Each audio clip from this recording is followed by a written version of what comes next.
पतंग मेरी चली रे। सर्वप्रथम सभी बच्चों को मकर संक्रांति के पर्व की हार्दिक हार्दिक शुभकामनाएं। बच्चों, आज हम आपकी पुस्तक प्रेरणा में दिया गया पाठ मेलों और मिठाइयों का त्योहार मकर संक्रांति को पढ़ेंगे। बच्चों, इस पाठ को पढ़ने के पूर्व हम यह जानेंगे कि आखिर मकर संक्रांति का पर्व क्यों मनाया जाता है। जैसा कि आप जानते ही हैं कि भारत विविधताओं का देश है। यहाँ अनेक धर्मों के लोग अपनी अपनी धर्म और मान्यताओं के अनुसार त्योहारों को मनाते हैं। त्योहारों में मकर संक्रांति का भी अलग ही महत्व है। इस दिन अनेक मेलों का आयोजन तथा दान पुण्य करने की परंपरा है। यह त्योहार उल्लास का प्रतीक माना जाता है। सूर्य का मकर राशि में प्रवेश करना ही बच्चों मकर संक्रांति कहलाता है। इसी दिन से सूर्य उत्तरायण हो जाते हैं और शास्त्र के अनुसार उत्तरायण के समय को देवताओं का दिन कहा जाता है और दक्षिणायन को देवताओं की रात कहा जाता है। अब हम यह समझ लेते हैं कि उत्तरायण और दक्षिणायन आखिर होते क्या हैं। बच्चों, हिंदू पंचांग के अनुसार एक वर्ष में 2 अयन होते हैं, अर्थात एक साल में 2 बार सूर्य की स्थिति में परिवर्तन होता है और यही परिवर्तन या अयन उत्तरायण और दक्षिणायन कहा जाता है। काल गणना के अनुसार जब सूर्य मकर राशि से मिथुन राशि तक भ्रमण करता है तब यह समय उत्तरायण कहलाता है।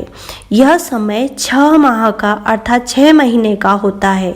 इसके पश्चात जब सूर्य कर्क राशि से सिंह, कन्या, तुला, वृश्चिक और धनु राशि में विचरण करता है तब इस समय को दक्षिणायन कहते हैं। इस प्रकार यह दोनों अयन अर्थात परिवर्तन 6-6 माह के होते हैं।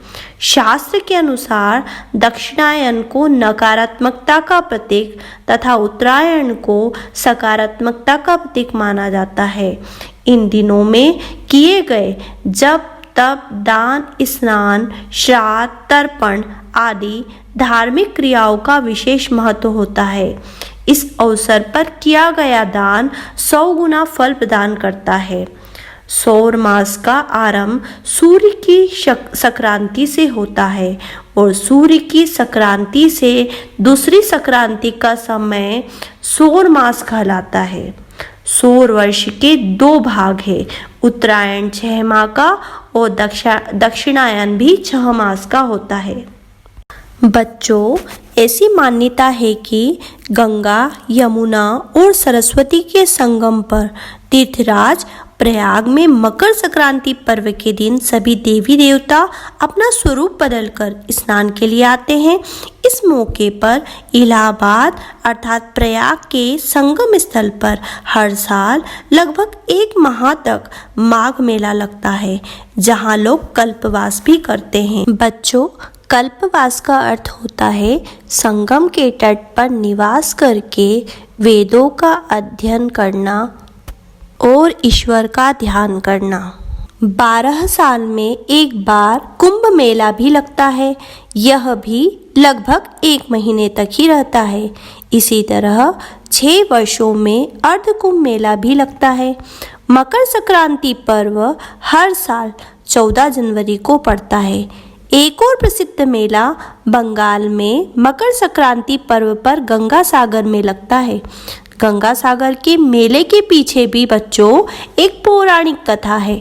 आज के दिन गंगा जी स्वर्ग से उतरकर भागीरथ के पीछे पीछे चलकर कपिल मुनि के आश्रम में जाकर सागर में मिल गई थी। गंगा जी के पावन जल से ही राजा सगर के 60,000 शापग्रस्त पुत्रों का उद्धार हुआ था।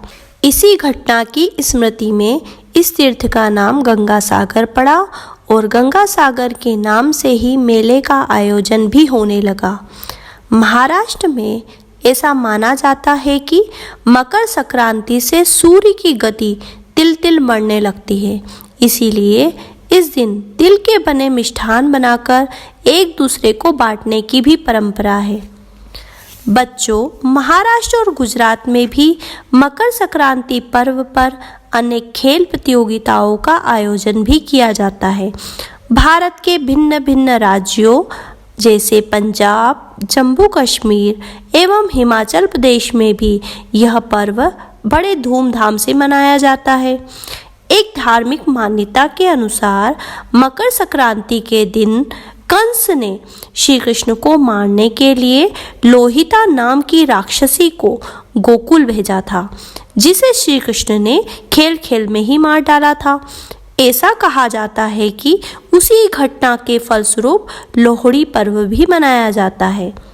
बच्चों, दक्षिण भारत में मकर संक्रांति को पोंगल के रूप में मनाया जाता है। इस दिन तिल, चावल, दाल की खिचड़ी बनाई जाती है। इस मौके पर बैलों की लड़ाई होती है, जिसे मट्टू पोंगल कहते हैं। तमिलनाडु में भी तमिल पंचांग का नया साल पोंगल ही होता है। राजस्थान की प्रथा के अनुसार इस दिन महिलाएं तिल के लड्डू तथा चूरमे के लड्डू बनाकर बुजुर्गों को देती है और उनसे आशीर्वाद प्राप्त करती है। इस राज्य में मुख्य रूप से दाल बाटी चूरमा, खीर, पूरी आदि का भगवान को भोग लगाकर भोजन किया जाता है। कई जगहों पर दंगल का भी आयोजन किया जाता है। जयपुर में तो पतंग की प्रतियोगिता भी होती है। संपूर्ण भारत में मनाए जाने वाला यह त्यौहार वास्तव में महत्वपूर्ण ही है।